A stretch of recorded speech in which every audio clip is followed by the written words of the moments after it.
Saudi अरब में आज हज का रुकने आज़म वकूफ़े अरफात अदा किया जा रहा है, जिसके लिए लाखों हुज्जाज मैदान अरफात में मौजूद हैं।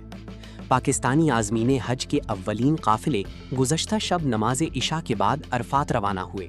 पाकिस्तानी हुज्जाज के दीगर काफ़िले सारी रात नाज़मीन की रहनुमाई में मैदान अरफात पहुँचते रहे। वज़ारत मजहबी उमूर के मुताबिक आज नमाज ज़ुहर से कबल तमाम आज़मीन हज मैदान अरफात में पहुँच जाएंगे। इमसाल अमीर हज मस्जिद नबवी के इमाम शेख अली अल हुज़ैफ़ी को मुकर्रर किया गया है। मस्जिद निमरा में खुतबाए हज दिया जाएगा।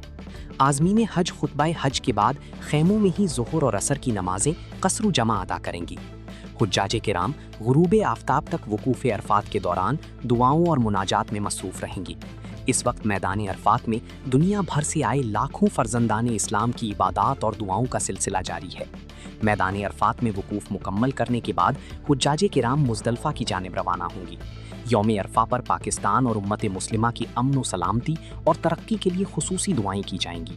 मुज़दलिफ़ा में मगरिब और इशा की नमाजें एक साथ अदा करेंगी। हुज्जाज किराम रात मुज़दलिफ़ा में खुली आसमान तले गुजारेंगी। 10 ज़ुल्हिज्जा को हुज्जाज किराम जमरात में शैतान को कंकरियां मारेंगी। रमी जमरात के बाद हुज्जाज किराम कुर्बानी और हल्क करेंगी, एहराम उतारेंगी और तवाफ़ ज़ियारत करके वापस मिना जाएंगी।